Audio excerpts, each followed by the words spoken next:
back to another week in Nexus grain market updates. It's Tuesday morning, August 5 at 9:46 a.m. and let's just get to the markets right now. Corn right now is down 4 1/4. I am 373 to 375 across my terminals here at the company. New crop corn is down 3 3/4 cents, 365 across my terminal markets at the company. Soybeans are up 1.5 pennies. I am 936 to 941 across terminal markets, and I am 921 to 929 across my markets for new crop. I would remind everyone that our soybean market, old and new, is following the November futures market. Corn is still split. I'm following the September for old crop corn and December for new crop corn. Those numbers that I just gave you are off about 7 cents in the week for corn and off about 20 cents on the week for soybeans. Soybean market has not fared so well, and I'm going to get to that in a minute with some of our export numbers. Okay.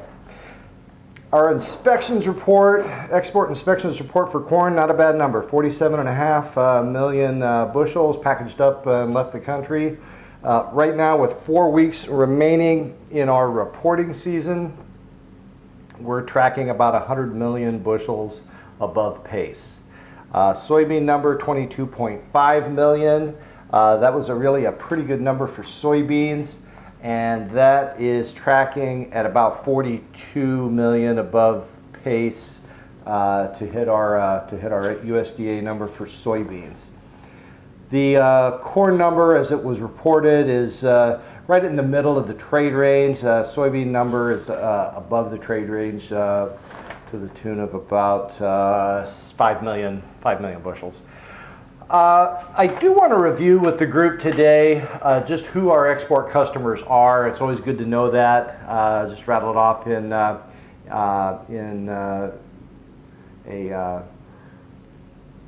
series of the most amount of volume to the least. Mexico is our number one customer. 786 million bushels went out of the country this year so far to Mexico. Japan 476, Colombia 263, South Korea 224, and Taiwan 89. So those destinations going to in a lot of different directions at the same time. The soybean numbers, again, big name that's always in the news every week. China 820 million so far this year. They're done. They've been done for several weeks. Mexico 162. Egypt 124, Germany 93, and Italy at 72. Again, the same phenomena with soybean market. We have soybeans that leave this country. Some of them go to Europe, some of them go to the Far East, and some of them go to Mexico, south. So again, they go in all different directions. The number that probably most of you aren't too excited to hear, but it needs to be known anyway. The StoneX yield survey came out yesterday. Number that they published, 188.1 bushels per acre national average corn yield compared to the last number of the USDA of 181. So that exceeds the USDA's number by 4%. The soybean number, 53.6 compared to 52.5. The StoneX number exceeds the NAS number by 2%. So we may be seeing a little bit of response in our corn and soybean markets today because of that. I did look at the corn milling and the fats and oil seeds crush. I always refer to that as the census crush. That's outside of the industry reporting. And those numbers check out. Month of June of 25 versus June of 24, we're within about 400,000, 350,000 amount of corn consumed here domestically in both the ethanol and the what I'll call the corn syrup industry. About 498 million bushels was consumed. The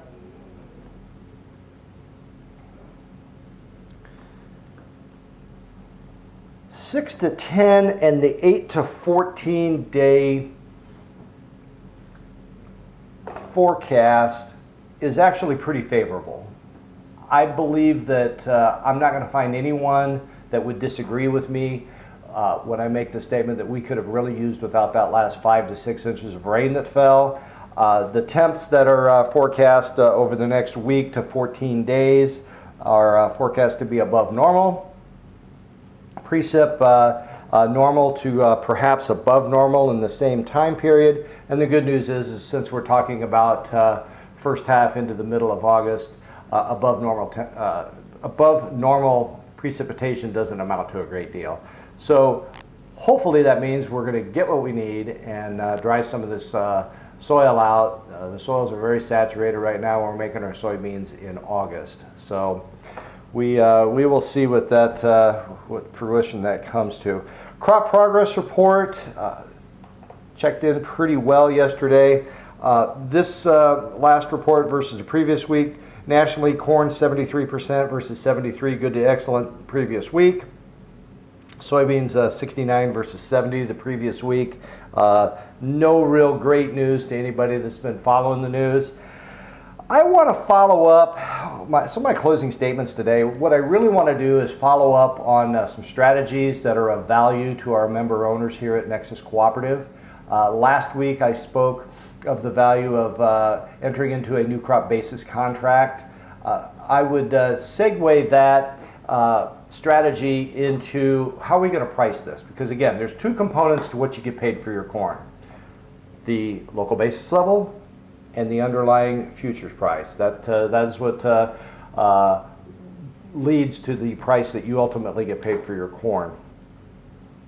By entering into a basis contract, you are avoiding any storage costs, and the shrink and drying is shrank down to 15% versus 14%. Talked about that last week. Where you really need to go with this is how am I going to price this, and how am I going to price this going forward? And there's some choices available.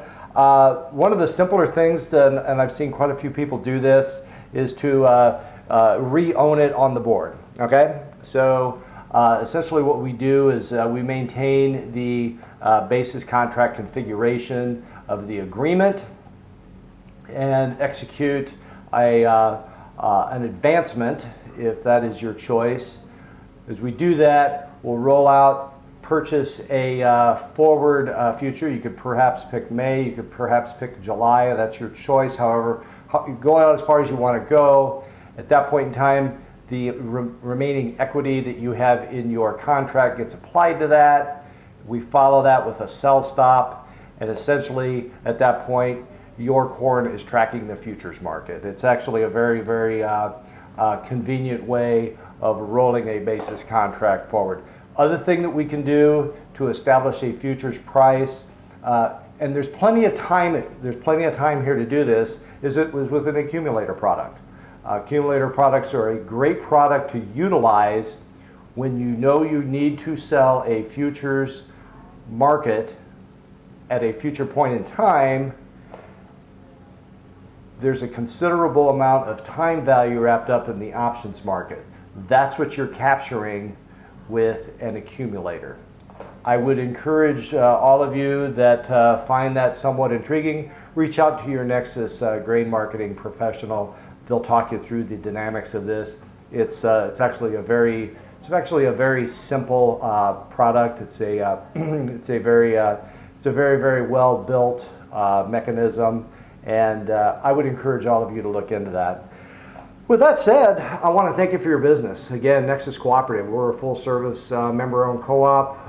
We offer full agronomic services, energy, agronomy, lumber, feed, everything you need to run your farm. So again, I thank you for your business, and we'll talk later. Bye now.